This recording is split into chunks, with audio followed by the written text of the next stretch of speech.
agenda Bawaslu juga yang harus diselesaikan. Sebagai perkenalan, jadi tadi sudah disebutkan nama saya Dayanto, biasa dipanggil Dayan. Saya dulu kuliah di Makassar ya, di Fakultas Hukum Universitas Hasanuddin. Yang Sulsel mana Sulsel? Oke, salam kenal semuanya Sulsel. Jadi Makassar itu seperti kampung kedua saya begitu. Saya lahir di Maluku, persisnya Maluku Tengah, Kabupaten Maluku Tengah, salah satu kabupaten di Provinsi Maluku. Yang Maluku mana di sini? Oke, kalau salah kenal Maluku. Orang tua saya dari Sulawesi Tenggara ya. Orang tua saya tuh. Bahkan dulu waktu konflik saya menyelesaikan studi SMA itu di Bau-Bau, SMA 2 Bau-Bau persisnya. Sulawesi Tenggara mana Sulawesi Tenggara? Oke, selamat malam nanti kita diajak. Dan nama saya ya Jawa ya. Gitu. Jadi saya sudah bineka tunggal ika dari sananya begitu ya. Jadi kalau saya ikut tes kayak Anda, gampang aja saya jadi itu. Irisan-irisannya banyak. Oke. Jadi salam kenal semuanya, alhamdulillah kita bisa ketemu. Dulu saya pernah tim asistensi di divisi penyelesaian sengketa, dulu namanya masih divisi penyelesaian sengketa, sekarang kan divisi dan penyelesaian sengketa masih sama dengan para pekerja. Lalu karena para pekerja terpilih dan lebih tua, saya tetap diminta untuk bareng-bareng sebagai penambah ketua Bawaslu Indonesia. Itu mungkin perkenalan singkat. Jadi sekali lagi salam kenal teman-teman, Bapak Ibu semuanya. Sesuai dengan tugas yang diberikan oleh panitia, kita coba share mengenai topik tata kerja dan pola hubungan Bawaslu. Tadi seperti disinggung, ini per Bawaslu 3 ya. Per Bawaslu 3 tahun 2022. Kalau Bapak Ibu teman-teman lihat lebih dalam, sebenarnya per Bawaslu 3 2022 itu dan satu kawannya per Bawaslu 5 2022 itu adalah per Bawaslu yang sebenarnya merefleksikan arah kebijakan lembaga. Kalau teman-teman yang akan terpilih lagi itu barangkali bisa merasakan itu ya. Jadi dia merefleksikan arah kebijakan lembaga satu, dan yang kedua sebenarnya juga dia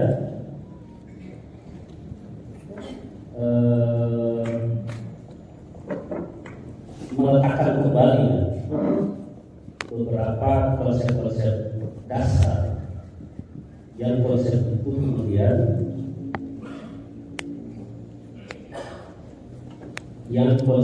kemudian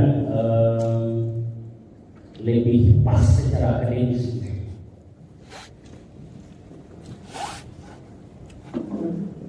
Nah, tadi ada sebut Perbawaslu 3 2022. Perbawaslu 3 2022 itu menggantikan Perbawaslu berapa? Dia menggantikan Perbawaslu berapa? Coba sambil diperiksa di handphone Anda silakan. Dia ganti Perbawaslu berapa? Perbawaslu 3 2022.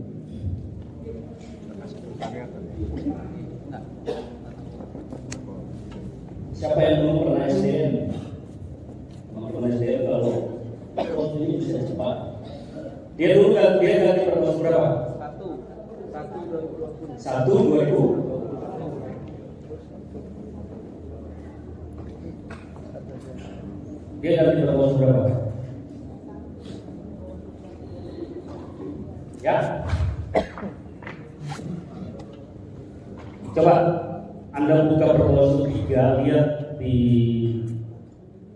ketentuan penutup tuh akan kelihatan di situ.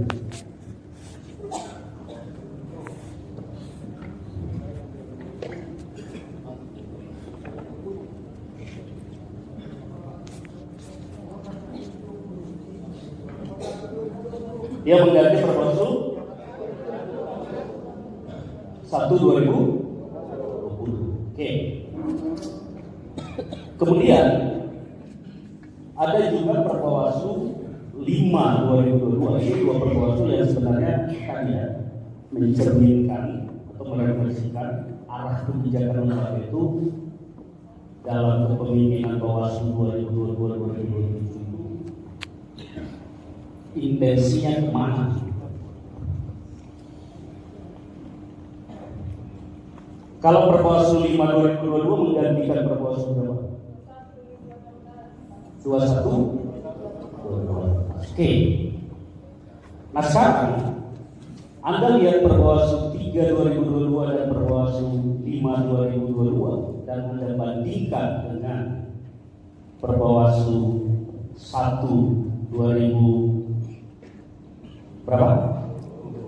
20 dan Perbawaslu 21/2018. Apa perbedaan paling basic?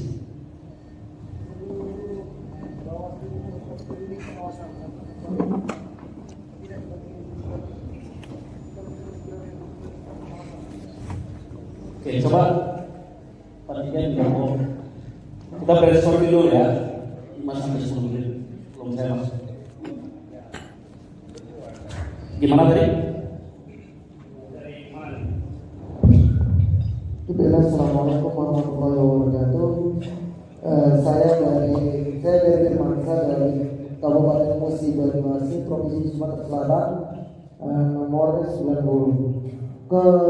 Perbedaan yang mencolok dari Perbawaslu 1/2020 dan Perbawaslu 3/2022, Perbawaslu 5/2022 itu yang mencolok itu pada Perbawaslu lama itu menjawab pengawasan itu dibagi jadi koordinatif pengawasan, pencegahan, penindakan dan penindakan.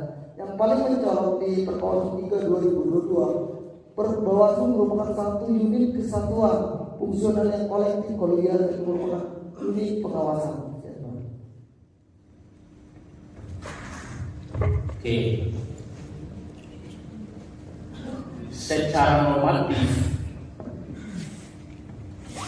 kalau saya sebut normatif berarti bagaimana ketentuan itu diatur. Kalau secara normatif apa yang bisa Anda bandingkan antara konsep yang dianut di Perbawaslu 3 dengan konsep yang dianut di Perbawaslu 1 dan di sisi yang lain Perbawaslu yang dianut di Perbawaslu 5 dan Perbawaslu 21. Silakan Anda bisa buka dan membandingkan dengan cepat gitu. Ini tidak bawa laptop ya? Oh, lo dari laptopnya. Tidak apa-apa, laptop jangan yang lihat laptop yang bawa laptop. Apa yang bisa Anda bandingkan secara normal? Dan apa yang itu secara tegas, eksplisit dirumuskan Perbawaslu 3 maupun Perbawaslu 5. Ada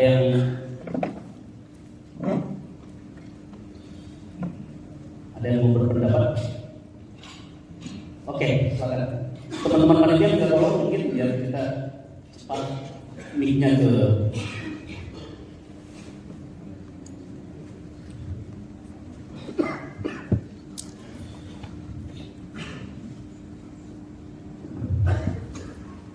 listriknya di mana?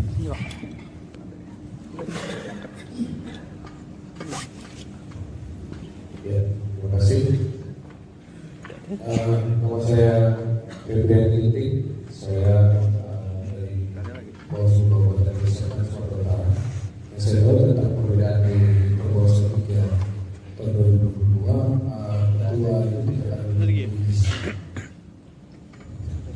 Ini pendapat saya. Terima kasih. oke. Itu konsekuensi ya. Tapi apa yang berisi? Itu konsekuensi logisnya dari prinsip yang saya maksud. Nah, coba kalau Anda kasih perbandingan, bikin komparasi.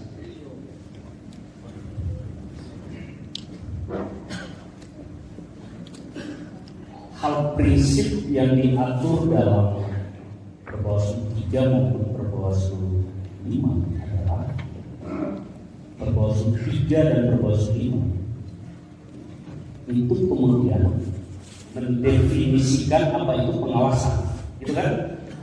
Ya kan? Kalau Anda lihat di Perbawaslu 1, Perbawaslu 21 itu tidak ada tuh definisi pengawasan. Di ketentuan pasal 1 itu didefinisikan apa itu pengawasan pemilu. Ya kan? Di mana dalam definisi yang dirumuskan dalam Perbawaslu 3 maupun Perbawaslu 5, pengawasan pemilu adalah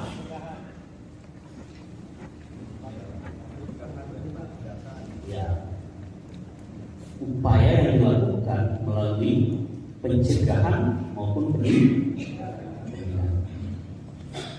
Dari konsep itulah maka keseluruhan norma dalam Perbawaslu 3 dan Perbawaslu 5 itu kemudian dirumuskan. Prinsip. Oke, nanti kita akan dalami pelan-pelan. Sebagai dasar hukum tentu saja Undang-Undang 7 ya. Kemudian ada Perpres 68/2018. Tahu Perpres 68/2018 kan?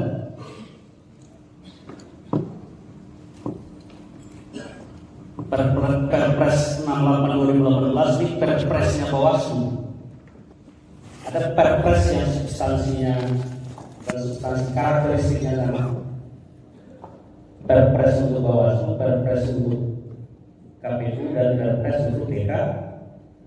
Itu 3 perpres yang dibikin untuk menurunkan lebih lanjut Undang-Undang 7 terkait dengan pengelolaan kelembagaan Bawaslu, pengelolaan kelembagaan KPU dan pengelolaan kelembagaan di KPU. Bawaslu dapatnya yang 68/2018. Dari Perpres 68/2018 ini muncul Perbawaslu 1/2021 tentang organisasi tata kerja dan Perbawaslu 3/2022. Polhum itu ada di 3/2022. Selain itu, bagaimana kita melakukan manajemen pengawasan terhadap tahapan itu ada di Perbawaslu 5/2022. Yang cara berpikirnya itu sudah berbeda dengan Perbawaslu sebelumnya, baik 1 maupun Perbawaslu 21 tadi. Nah, apa pokok pikiran yang mendasari dan apa tujuannya ya Perbawaslu 3/2022 itu? Saya mengidentifikasi setidaknya ada 4 pokok pikiran penting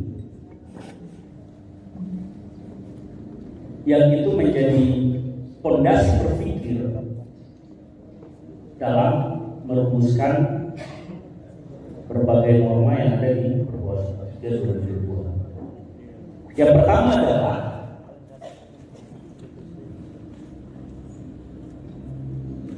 dalam Perpres 3/2022 itu kita menemukan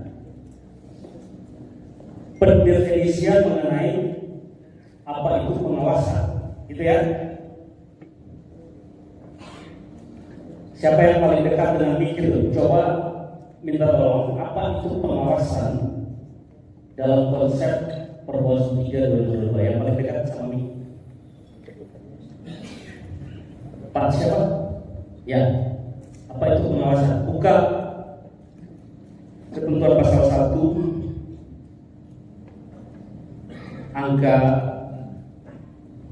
yang mendefinisikan tentang pengawasan itu.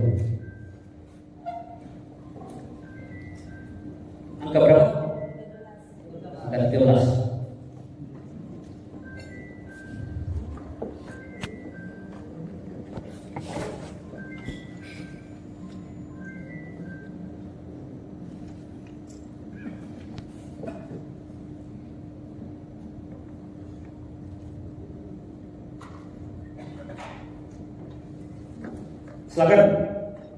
Silakan Pak. Apa itu pengawasan?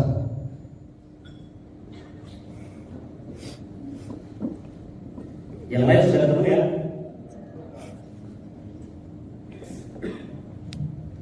Oke, silakan. Selamat malam. Assalamualaikum warahmatullahi wabarakatuh. Waalaikumsalam. Ini kan saya Rino dari Bawaslu Jayapura.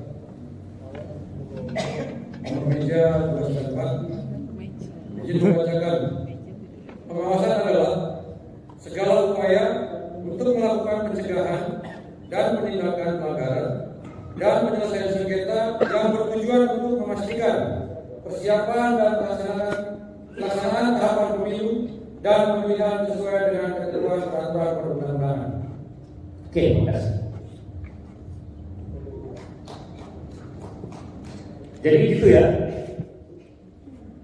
Dari definisi itu kita bisa ambil beberapa unsur penting ya.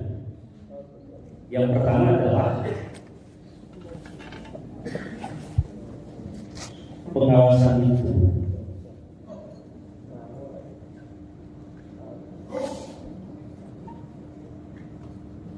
upaya di mana ada pencegahan dan ada penindakan. Poinnya di situ. Dari situ kita akan refleksikan bahwa dengan Perpres 3 tentang tata perjalanan hubungan ini, maka istilah pengawasan itu adalah istilah yang berkaitan dengan fungsi lembaga yang tidak boleh direduksi menjadi divisi.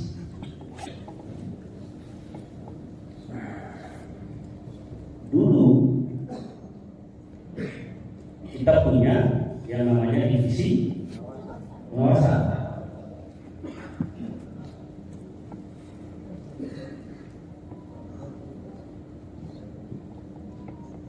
Dulu kita punya divisi pengawasan, terutama teman-teman yang di Tangerang Basket itu. Dulu kita punya divisi pengawasan.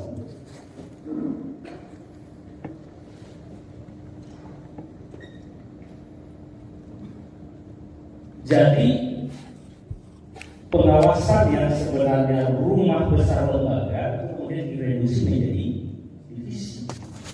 Itu problemnya.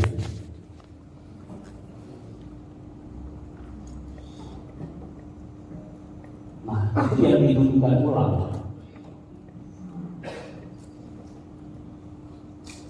Bahwa pengawasan itu kalau kita berpikir deduksi, pengawasan itu genusnya yang terdiri dari ada spesies yang bernama pencegahan dan ada spesies yang bernama penindakan. Nanti penindakan itu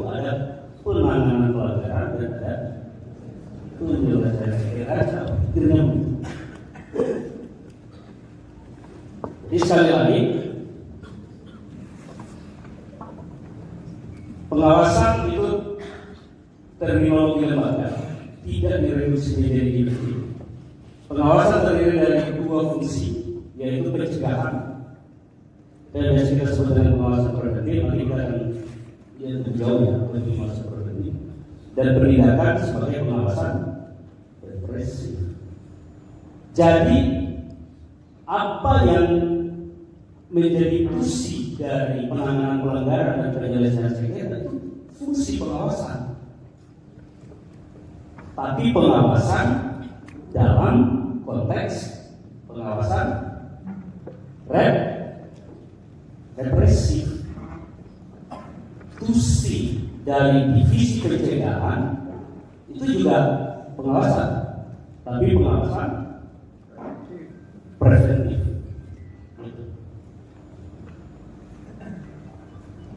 Oleh karena itulah, maka kemudian dalam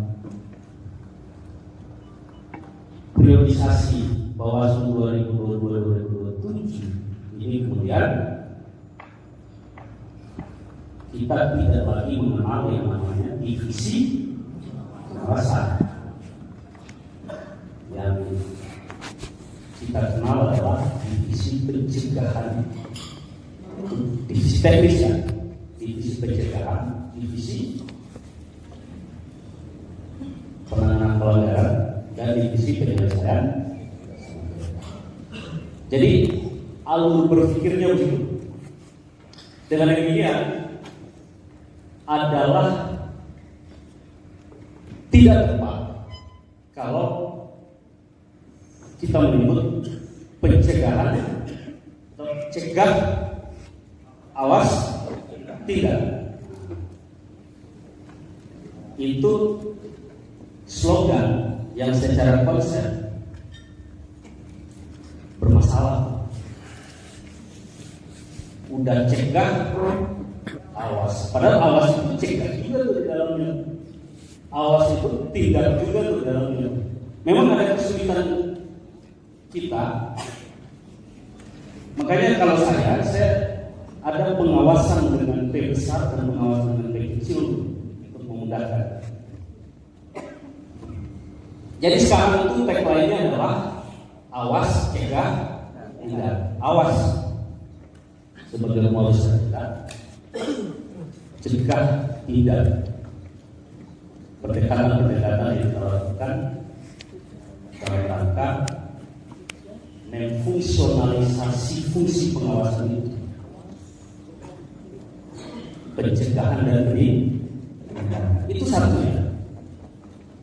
Jadi didefinisikan kembali itu apa itu pengawasan, ditegaskan apa itu pengawasan secara eksplisit, baik di Perbawaslu 3 maupun di Perbawaslu 5, di mana konsep ini sebelumnya secara normatif tidak dikenal dalam Perbawaslu sebelumnya. Itu kan?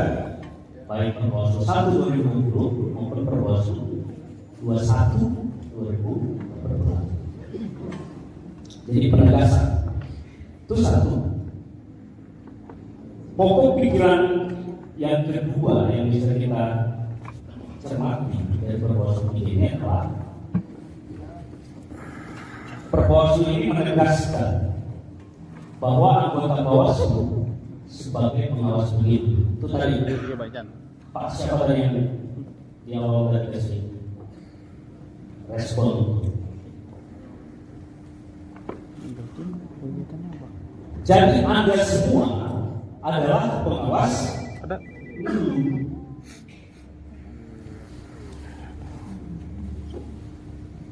Pembagian divisi itu hanyalah kebutuhan untuk memanage, mengorganisasikan fungsi-fungsi pengawasan itu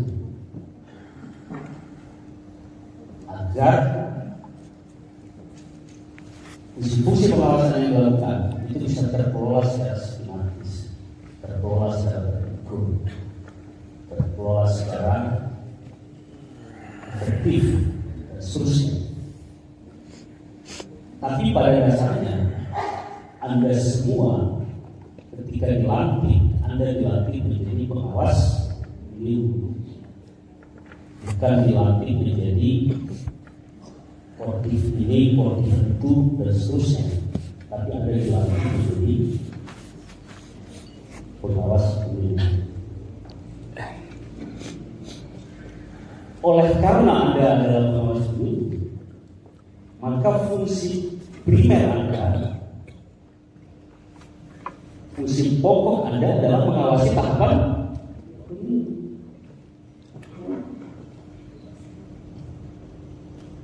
Itu fungsi pokoknya, fungsi primernya, mengawasi tahapan pemilu. Bagaimana caranya Anda bisa mengawasi tahapan pemilu? Secara langsung dan seterusnya, maka kemudian ada pembagian tanggung jawab pengawasan tahapan pemilu oleh anggota Bawaslu berdasarkan PIC-nya masing-masing, kan begitu kan? Jadi semua harus kebagian mengawasi tahapan pemilu. Beda dengan sebelumnya. Kalau sebelumnya yang awasi tahapan adalah divisi pengawasan. Divisi yang lain ngopi-ngopi aja dia. Penanganan pelanggaran berdoa semoga tidak ada laporan gitu ya. Apalagi mengharapkan temuan. Laporan aja dia berdoa, mudah-mudahan tidak ada kan. Divisi penyelesaian sengketa juga kayak gitu. Nunggu-nunggu dia aja permohonan. Apalagi divisi SDM.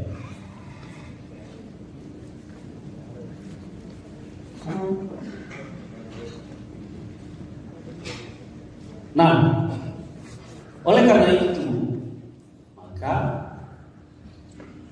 dibagi tanggung jawab pengawasan tahapan secara proporsional supaya fungsi konkret Anda sebagai pengawas pemilu itu konkret gitu, real. Siapa yang SDM di sini dulu? Incumbent.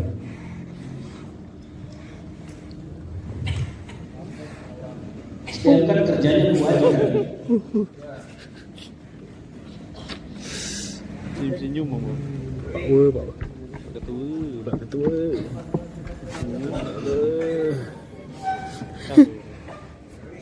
Oleh karena Anda semua adalah pengawas pemilu, maka Anda harus punya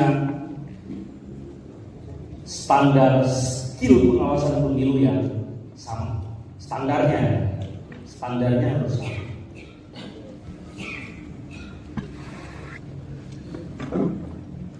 Mengapa kemudian Anda dikumpulkan di sini? Anda dikumpulkan di sini karena Anda adalah pengawas pemilu yang fungsi dari forum ini adalah memastikan sebagai pengawas pemilu Anda punya standar yang sama. Lepas dari apapun divisi yang Anda ampukan gitu.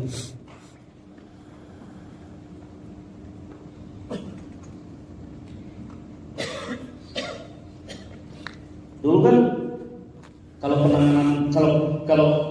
pengawasan tahapan itu yang jago hanya divisi pengawasan. Kalau penanganan pelanggaran yang jago hanya divisi penanganan pelanggaran. Kalau penyelesaian sengketa yang jago hanya penyelesaian sengketa. Kalau rekrutmen ad hoc yang jago hanya SDM. Kan gitu kan?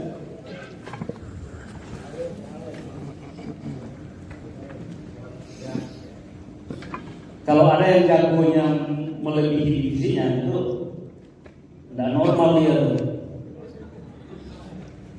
Zaman itu ya, itu tidak normal. Nah sekarang kita normalisasi itu semua, bahwa sebagai pengawas pemilu Anda harus punya skill yang komplit dalam melaksanakan fungsi-fungsi pengawasan pemilu yang diterjemahkan dalam tusi-tusi pengawas pemilu. Sehingga secara standar Anda harus punya skill yang sama jagonya dengan divisi-divisi yang lain. Gitu ya. Dengan kata lain, saya ingin katakan bahwa pelatihan penguatan kompetensi anggota Bawaslu Kabupaten Kota periode 2023-2028 di Bogor ini adalah konsekuensi logis dari Bawaslu 3 2022. Konsekuensi logis dari Bawaslu 3 2022. Karena pokok pikiran yang mau dibangun di Bawaslu 3 2022 adalah Anda punya standar kemampuan pencegahan yang sama, kemampuan penanganan pelanggaran yang sama, kemampuan penyelesaian sengketa yang sama. Standarnya ya, soal lebih dari itu adalah soal ketekunan Anda dalam memantapkan secara terus-menerus skill dan kapasitas Anda. Tapi secara standar, Puslit Bang Diklat ini mau memastikan itu standarnya sama.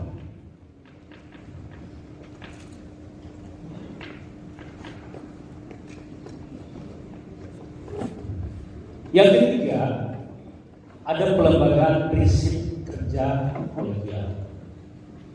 Ini juga yang penting ya. Jadi pokok pikiran yang pertama itu konsekuensinya adalah pokok pikiran yang kedua. Pokok pikiran yang kedua konsekuensinya adalah pokok pikiran yang ketiga. Jadi dia derivatif aja ini semuanya. Pelembagaan prinsip kerja kolegial.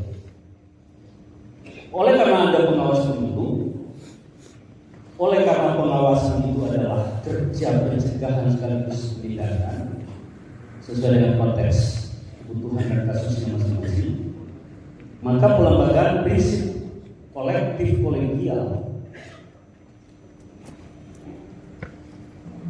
berkaitan dengan yang pertama,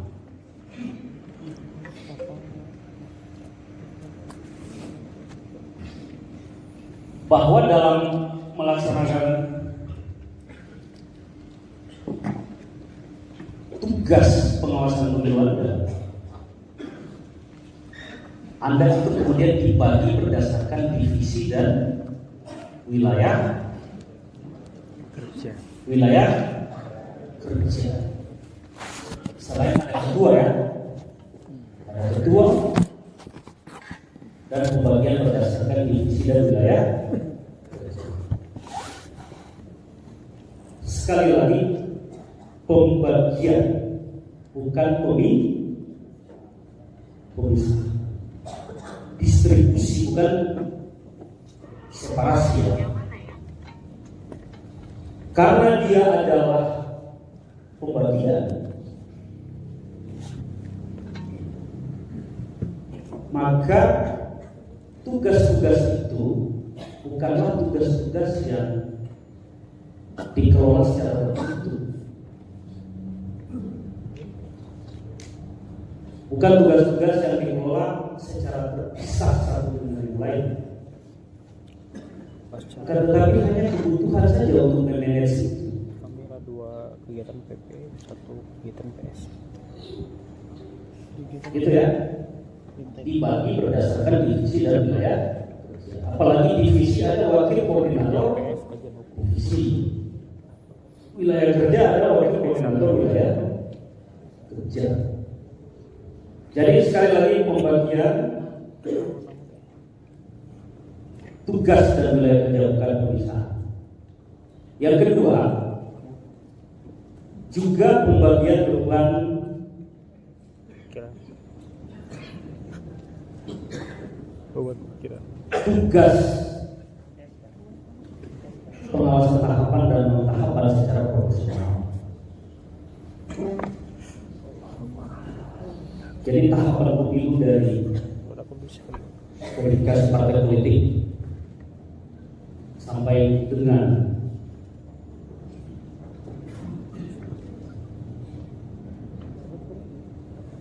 yang terakhir itu dibagi secara proporsional. Terlalu. Ada PIC tahapan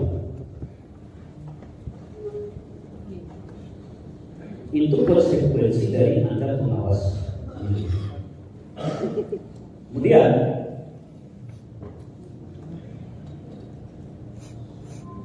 pelembagaan prinsip kolegial ini juga berkaitan dengan adanya standar skill dari SPM. Anda punya standar skill yang samanya sekali lagi ada di sini. Selain itu, pelembagaan prinsip kolegial juga berkaitan dengan ada pertukaran informasi yang merata. Nah, ini juga salah satu. Selain skill yang sama, standar skill yang sama, juga ada pertukaran informasi yang merata. Jadi informasi yang ada di divisi pencegahan pada saat yang sama, juga informasi itu harus tersharing ke divisi-divisi yang lain dan sebaliknya.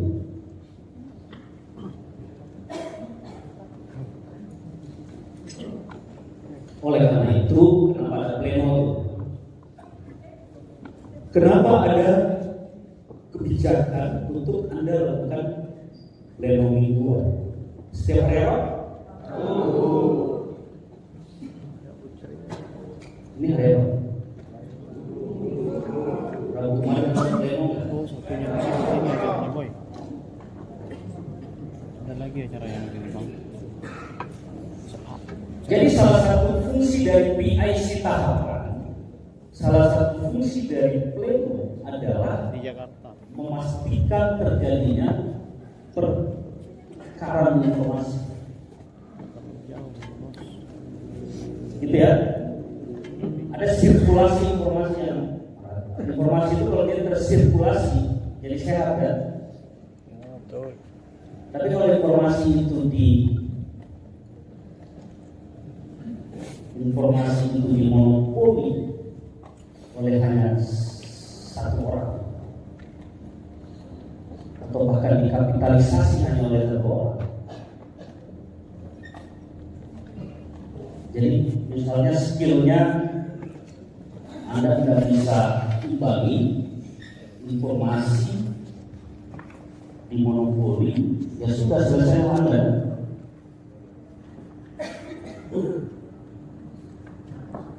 Polhum 3 Perbos 3 pokok pikirannya mau reduksi itu semua dan standar sila harus sama, pertukaran informasi harus terjadi secara dinamis di lembaga. Jangan jatuh di divisi penjagaan pada saat yang sama bunyi juga di penjagaan oleh divisi yang lain. Gitu maksudnya. Oleh karena itu PIC tahapan yang itu dikelola secara kolektif. Satu. Yang kedua ada rapat pleno. Rapat pleno itu adalah instrumen instrumen untuk Anda menjaga prinsip kolektif kolegial. Semua problem, semua persoalan Anda bahas tuntas di pleno itu. Kalau Anda mau menggerutu lagi rapat pleno itu, jangan protes, jangan menggerutu di tempat lain. Evaluasi, bahas, selesaikan di pleno. Jadi pleno kemudian punya fungsi penting untuk melakukan evaluasi kerja-kerja harian Anda. Pleno punya fungsi penting untuk melakukan kontrol terhadap apa yang sudah Anda lakukan. Bahkan pleno punya fungsi penting untuk melakukan proyeksi terkait dengan agenda-agenda ke depan, persiapan-persiapan ke depan yang harus dilakukan dalam menghadapi siklus tahapan yang sementara berjalan. Itu.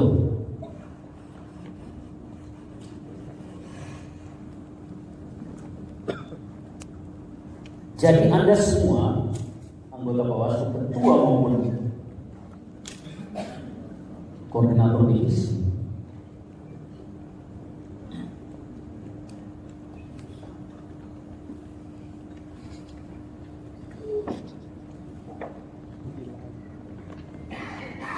Anda semuanya itu Kacau. bertanggung jawab ke pleno ya. Pleno sebagai forum pengambilan keputusan tertinggi ya, bertanggung jawab di situ. Semua persoalan Anda selesaikan ini. Makanya mestinya dengan adanya pleno mingguan, maka problem internal di Bawaslu itu sebenarnya. Jadi kalau ada yang masih ngeluh-ngeluh internal, masih ada yang ngeluh-ngeluh soal internal, bagi saya gampang aja evaluasinya. Berarti malas pleno, atau plenonya hanya pleno formalitas, tapi bukan pleno dalam rangka melakukan kontrol, evaluasi, dan proyeksi. Fungsi pleno adalah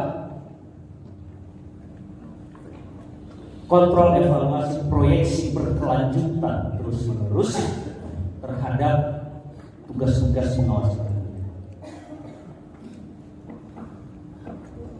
Yang keempat, pola hubungan pengawas pemilu dengan sekretariat sebagai supporting system itu juga ditegaskan. Mengapa? Karena kalau Anda bandingkan dengan perbawaslu sebelumnya, itu masih ada relasi yang tidak pas ya, antara sekretariat dengan Bawaslu yang direpresentasikan oleh ketua dan nah itu pokok pikiran dan tujuan Perbawaslu 3 2022. Kemudian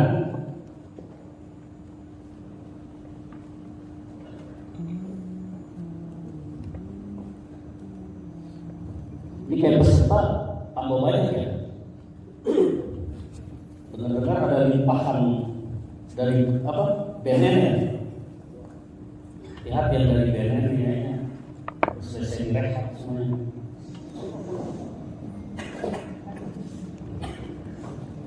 Nah ini jadi saya ingin lebih dalam lagi ya. Jadi dan karakteristik pengawasan pemilu.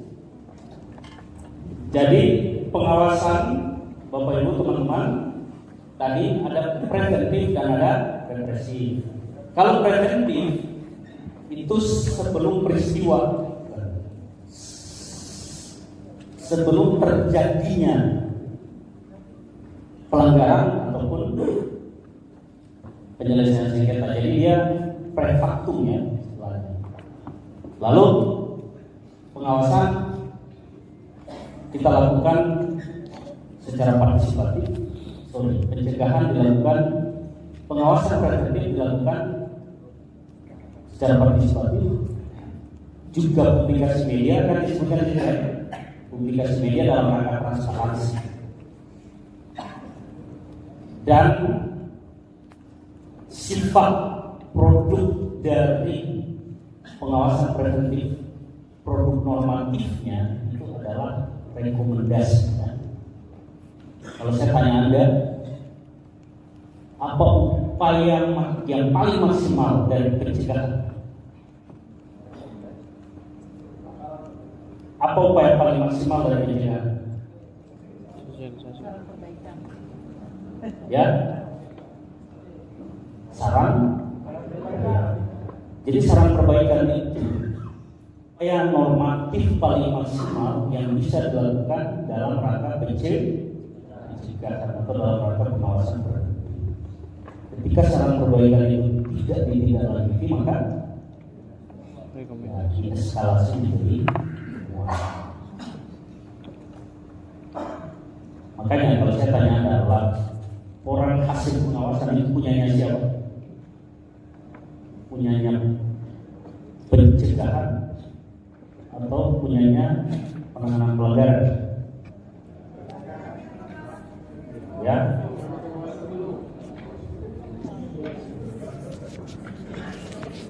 Ya, kalau pengawasan begitu kita spesifikasi itu punyanya pencegahan atau punyanya pengawasan? Punyanya pencegahan atau punyanya penanganan pelanggaran? Benar. Dia punyanya pencegahan atau punyanya penanganan pelanggaran? Laporan hasil pengawasan Hybrid.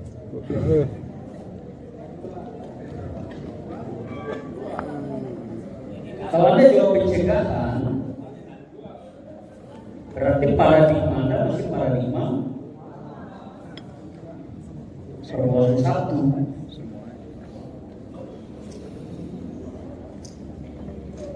Laporan hasil pengawasan itu punyanya pencegahan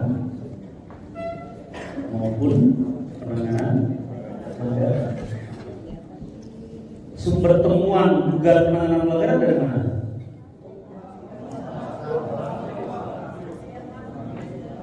Ya kan? Nah sekarang pengawasan represif atau penindakan itu dilakukan setelah terjadi post factum dia peristiwa, produknya, produk normatifnya, korektif ataupun punitif, penghukuman ataupun perbaikan administrasi. Perbaikan administrasi melalui penanganan pelanggaran ataupun penyelesaian sengketa. Punitif melalui penanganan pelanggaran. Kalau Anda penanganan pelanggaran selain disuruh perbaikan administratif, bisa juga Anda menghukum kan? KPU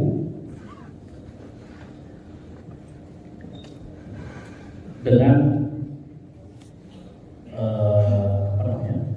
pembebanan administratif. Nah, penindakan ada penanganan pelanggaran. Oke, ini udah jam berapa? 8. 9. Saya jam lagi. Padahal belum slide nih. Masya Allah. Oke, kita coba langsung di yang saya kira penting ya, bagaimana ini nanti Anda ambil saja baca-baca. Sudah. Nah ini, bagaimana manajemen pengawasan tahapan pemilu berbasis polhum. Oke. Nah, bagaimana polhum ini Anda pakai dalam manajemen tahapan pemilunya. Jadi polhum ini jangan Anda pakai untuk gaya-gayaan aja ya, tapi dipakai untuk Iya. bagaimana mengelola pengawasan tahapan pemilu. Tadi definisinya dan seterusnya. Nah, kalau kita ke bagaimana menggunakan polhum dalam manajemen pengawasan pemilu, ada beberapa esensi penting yang harus kita garis bawahi ya. Bahwa manajemen pengawasan tahapan pemilu berbasis forum itu adalah manajemen pengawasan yang membutuhkan kecanggihan tertentu, gitu ya. Kalau dulu kan ada, ya sudah kita punya divisi semua fokus di situ kan. Pengawas dulu divisi pengawasan yang sudah dia sibuk dengan pengawasan tahapannya, penanganan pelanggaran dan seterusnya divisi yang lain. Sekarang satu fokusnya fokus pada tahapan. Yang kedua, strong koordinasi. Kata kunci efektivitas Polhum adalah strong koordinasi. Kalau Anda malas berkoordinasi, berantakan betul.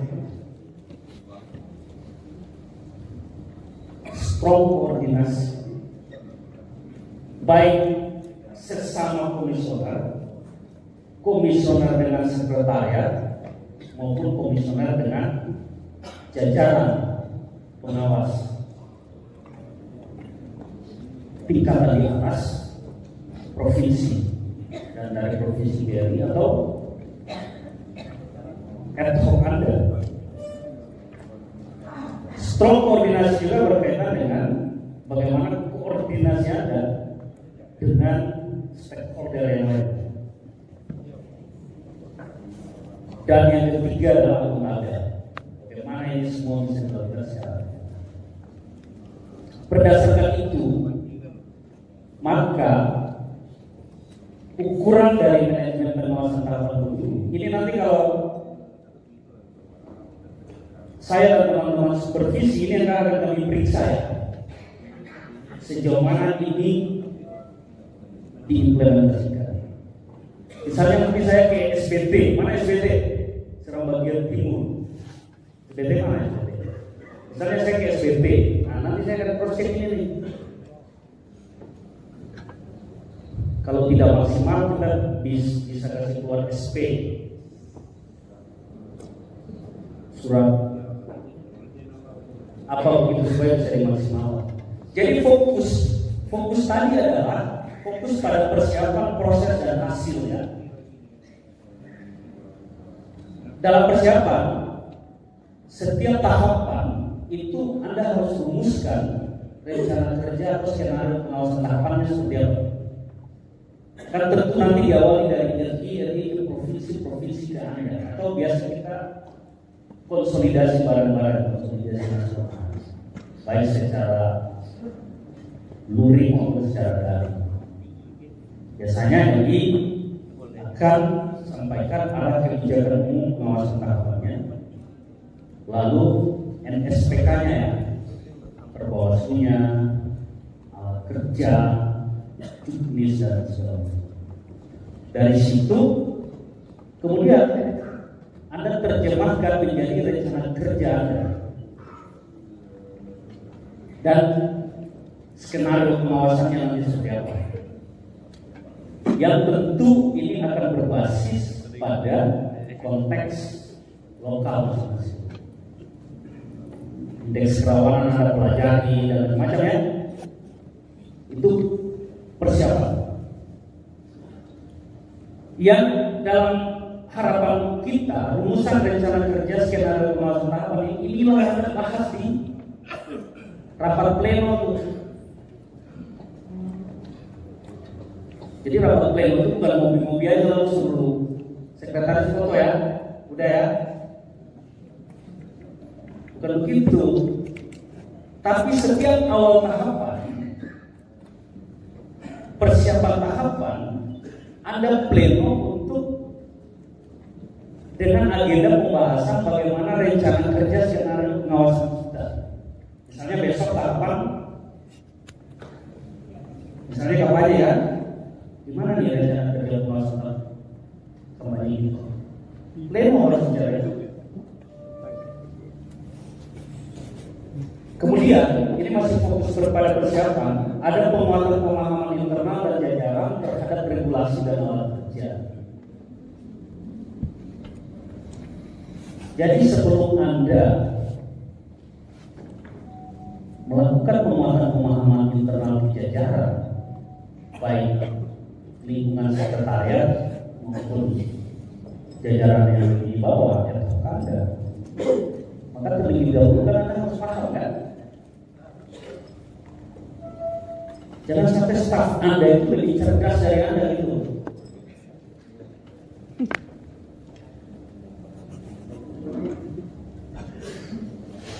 Penguatan pemahaman internal dan jajaran terhadap regulasi dan alat manusia. Jadi, ya ini terjemahan konkretnya. Jadi ada rapat, ada pertemuan, ada konsolidasi internal di kantor tuh untuk kasih sharing knowledge, pemahaman yang berkaitan dengan regulasi dan alat kerja, gitu ya. Misalnya teman-teman divisi pencegahan atau hukum yang lebih tajam tentang pengawasan tahapannya, misalnya pengawasan kampanye, nah, dia harus sharing knowledge dengan yang lain ke Anda maupun ke jajaran, staff dan Tapi udah selesai. maupun ad hoc. Besok kita ambil. Lalu persiapan juga berkaitan dengan bagaimana kesiapan divisi penanggung jawab dalam pengawasan tahapan IC tadi, bagaimana kesiapan dia itu bagian dari apa yang dimaksudkan sebagai persiapan. Dalam proses ada kontrol dan evaluasi terhadap proses pengawasan tahapan. Jadi fokus Anda Bapak Ibu, jadi Polhubin membutuhkan salah satunya fokus, baik fokus pada persiapan, fokus pada proses, maupun fokus pada hasil. Bayangkan.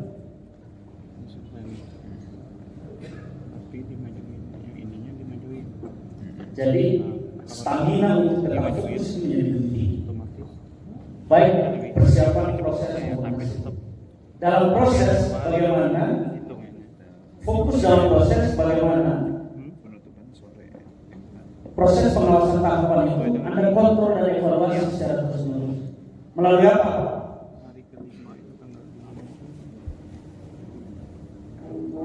Tentu saja salah satunya rapat. Kenapa pleno mingguan untuk jaga fokus? Di pleno itu ada pengawas pemilu tuh. Ada divisi-divisi dan ketua-ketua, tidak ada tuh. Semua ada pengawas pemilu yang bertanggung jawab penuh untuk memastikan agar pengawasannya akun, akuntabel, kontrol evaluasi supaya ini akuntabel nih. Oke, hasil juga seperti itu, kontrol dan evaluasi terhadap hasil pengawasan. Jadi Anda memilih menjadi pengawas pemilu, sebenarnya itu Anda memilih untuk menderita.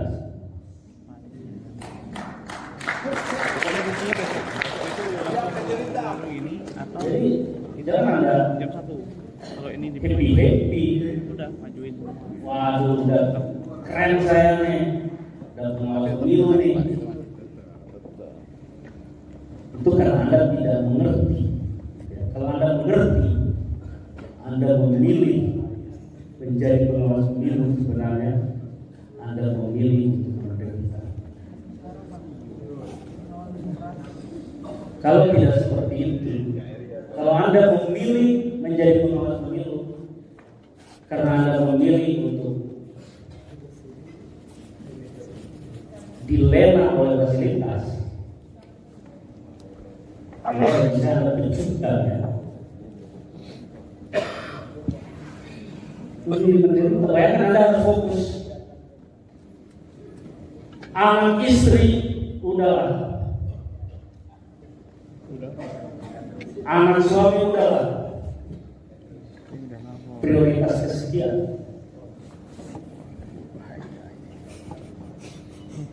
Gitu ya. Hidup jomblo. Mending saya jomblo. Memilih susah. Anda Anda memilih menjadi pembantu pimpinan, Anda memilih susah sebenarnya.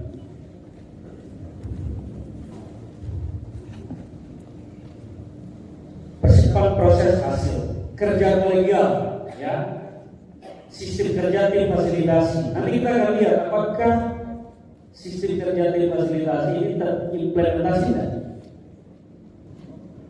Pembagian kerjanya itu terimplementasi tidak. Job deskripsinya itu terimplementasi atau tidak. Kerja kolegial akan berkaitan dengan rapat pleno pengawasan tahapan.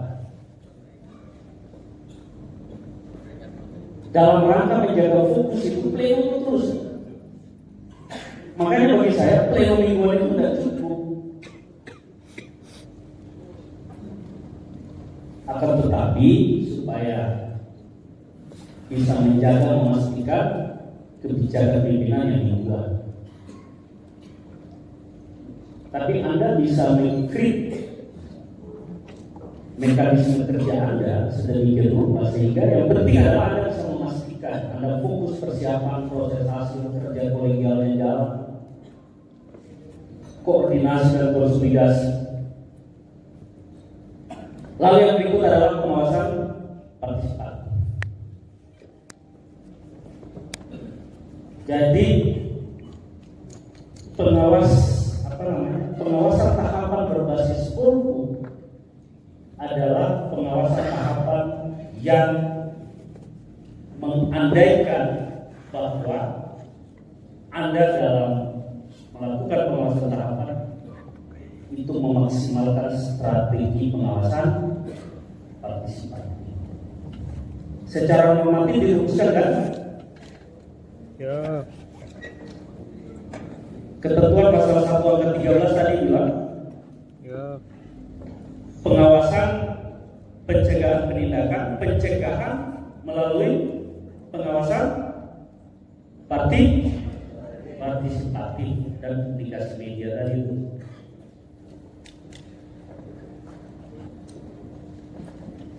Berkaitan dengan pengawasan partisipatif, kita akan cek bagaimana partisipasi publik dalam pengawasan tahapan. Jangan-jangan pengawasan partisipatif ini hanya retorika Anda aja kan? Atau retorika kita aja kan? Biar kita tidak terlalu menderita kan? Ya kita kan personilnya terbatas, jadi kita membutuhkan pengawasan partisipatif. Berhenti di situ ya.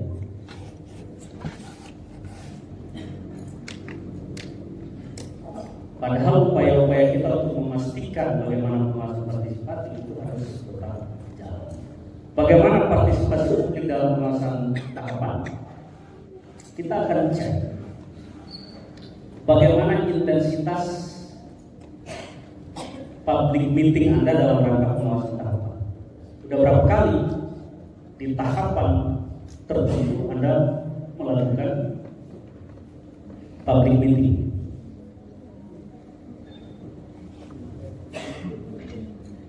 Satu kali kah? 2 kali kah? 3 kali kah?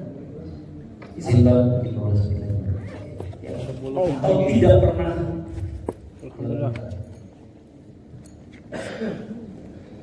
Kita juga akan cek bagaimana animo pengawasan tahapan oleh pemantau pemilu dan pertama kita cek berapa pemantau pemilu lokal yang daftar. Ada tidak?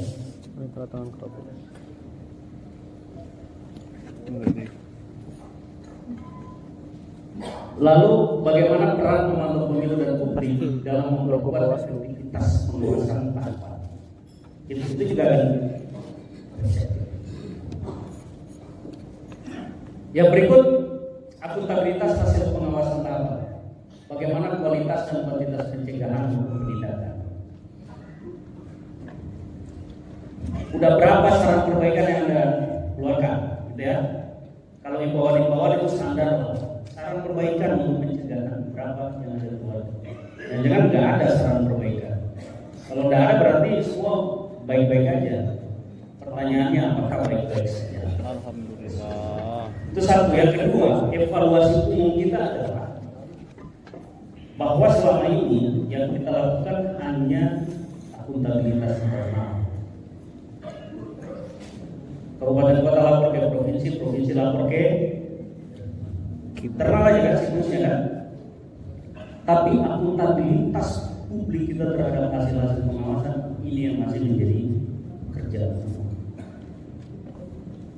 Bagaimana kita mempertanggungjawabkan hasil publik? Kabupaten kota bertanggung jawab kepada publik kabupaten kota, provinsi bertanggung jawab kepada publik provinsinya dan seterusnya. Kalau kita laporan berjenjang, jago gila. Tapi kalau laporan horizontal ke publik nggak ada kan? Coba kita periksa media sosial kita masing-masing. Paling yang kita munculkan adalah agenda-agenda ini. Tapi hasil-hasil pengawasan kita itu yang masih lemah. Itu yang perlu kita perkuat. Kemudian publikasi, bagaimana kualitas dan kuantitas publikasi pada persiapan proses maupun hasil pengawasan. Penggunaan sarana publikasi resmi Penas Pemilu maupun press conference. Kita berharap setiap tahapan itu ada press conference-nya gitu. Publikasi itu menjadi syarat dasar pengawasan partisipatif. Publikasi berkaitan dengan keterbukaan informasi dan agenda.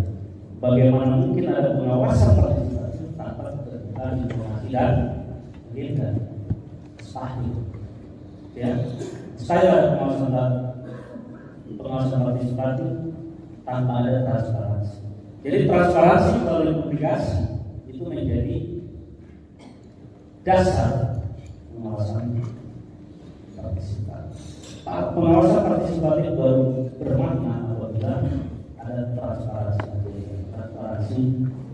pengawasan melalui publikasi. Lalu inovasi pengawasan tahapan juga penting dan bagaimana dukungan karyawan. Saya kira itu yang bisa saya share ke Bapak Ibu teman-teman. 10 menit lagi. Oke, kita bisa manfaatkan sisa waktu untuk sharing.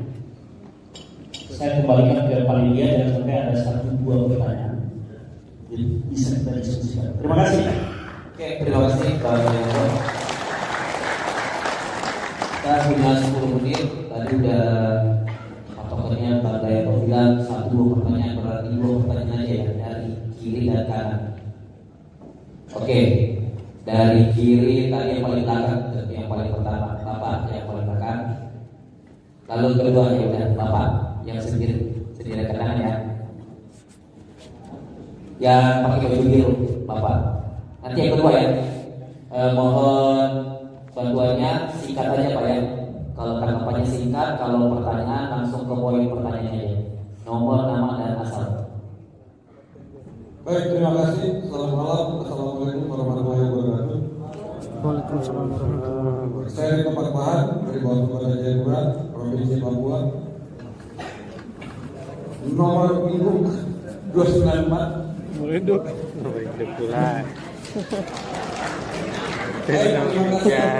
Pak Yanto atas materi yang disampaikan.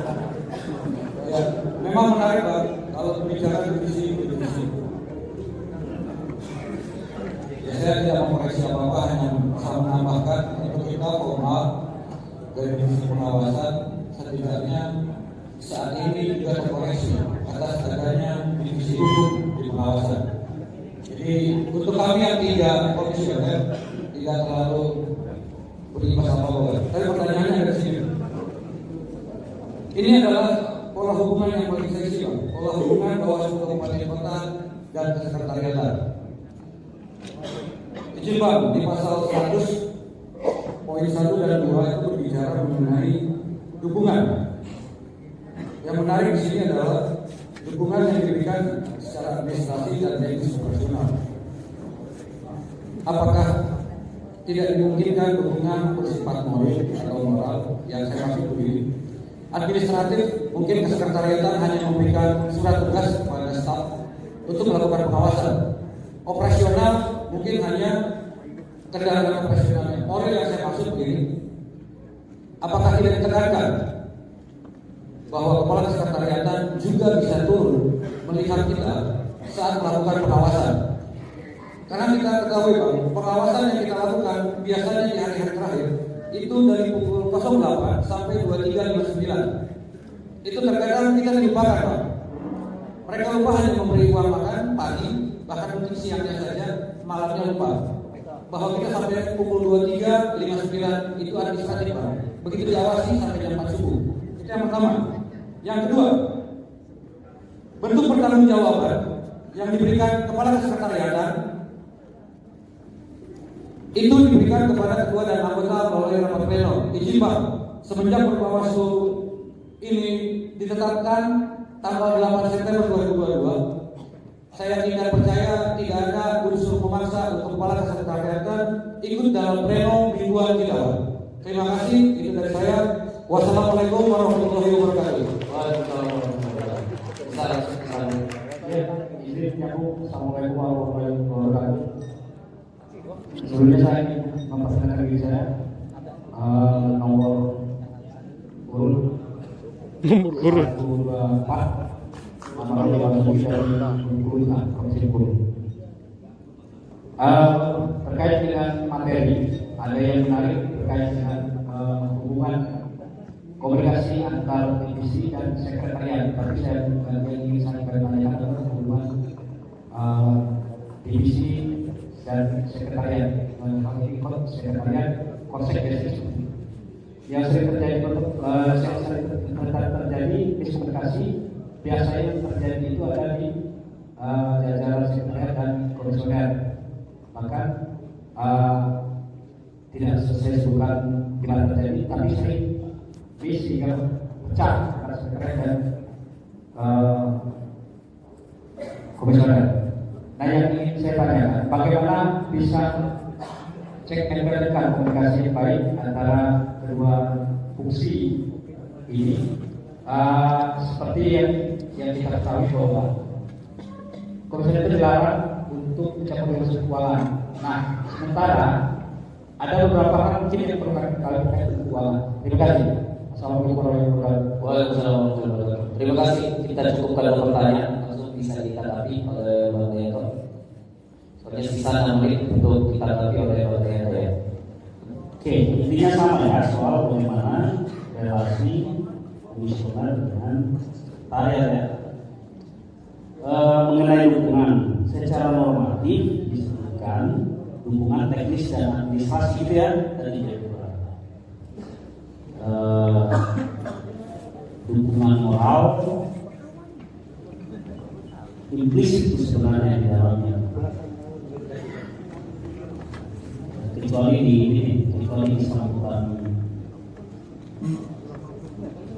sambutan hajatan ya, bisa kita sebut dukungan moral. Terima kasih yang sudah memberikan dukungan moral. Jadi sebenarnya dalam konsep dukungan teknis dan administrasi di situ ada variabel moral di dalamnya, termasuk cuman tidak eksplisit. Dukungan administrasi ya tentu saja berkaitan dengan bagaimana administrasi yang termasuk surat-surat tugas dan macam-macam itu. Kalau dukungan teknis baik sumber daya manusia maupun dukungan teknis yang berkaitan dengan anggaran dan lain-lain, itu kewajiban dari sekretariat untuk melakukan fungsi supporting system itu. Kalau ini tidak maksimal kan saya evaluasi. Apa tempat evaluasinya? Pleno itu. Harus saya evaluasi. Tadi saya katakan, pleno itu ruang untuk bisa Anda lakukan kontrol, evaluasi, proyeksi terhadap semua hal yang berkaitan dengan lembaga. terhadap semua hal yang berkaitan dengan pengawasan apa, lakukan di situ. Jadi jangan ngeluh-ngeluh di forumnya, atau jangan ngeluh-ngeluh di ciku-ciku kantor gitu ya. Selesaikan itu di pleno. Pleno bisa diperluas, melibatkan Kasek, melibatkan Kasupan dalam rangka evaluasi bukan karena suka tidak suka, gitu ya, tapi evaluasi untuk kita menjaga terus-menerus performa lembaga, performa pengawasan kita, baik lembaga secara keseluruhan maupun dalam konteks pengawasan. Jadi kalau ada hubungan teknis administrasi yang tidak maksimal, evaluasi. Setiap yang tidak maksimal, evaluasi. Itu tadi yang saya sebutkan. Strong koordinasi, fokus pada persiapan proses dan hasil. Strong koordinasi lembaga. Nah, jadi kayak gitu juga ya, itu ya.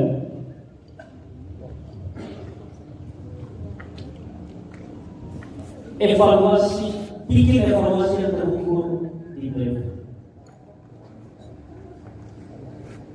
Setiap rekomendasi pleno itu kan harus dieksekusi ya, tidak ada.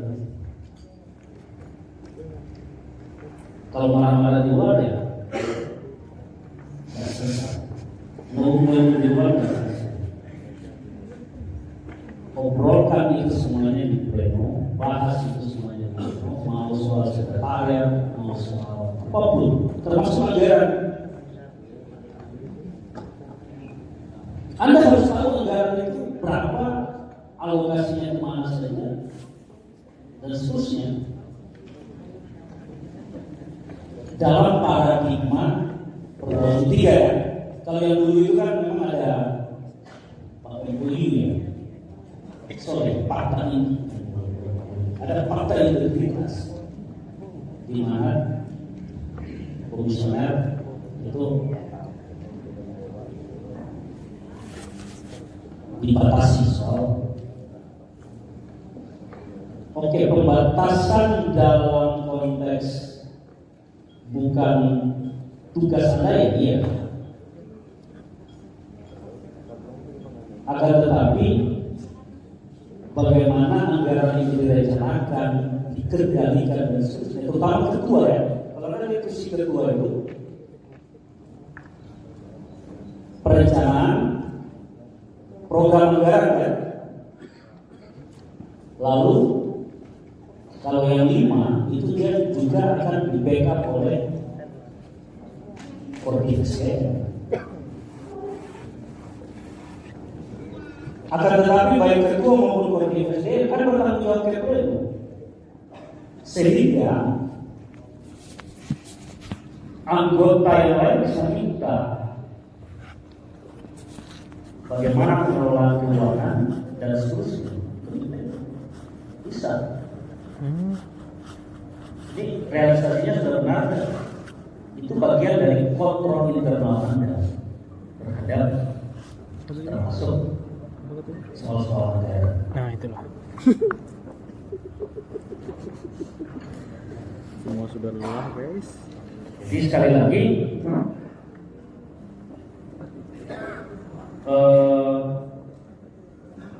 terhadap soal-soal sekretariat terbuka untuk dievaluasinya. Makanya justru Perpres 3 ini juga menekankan salah satu soal itu dalam hal tidak memberikan dukungan teknis administrasi, maka terbuka sekretariat dan jajaran itu dilakukan evaluasi dalam rangka memastikan terus-menerus performa program.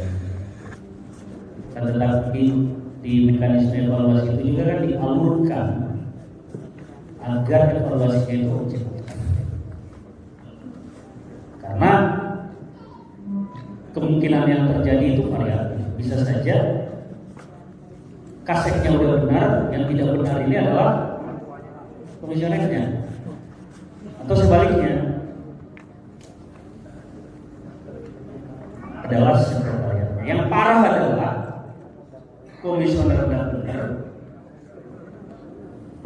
kasek dan kosek juga sama gitu ya. Nah itu pusing gitu. Kalau seperti itu ya nanti ikatan di atasnya akan evaluasi.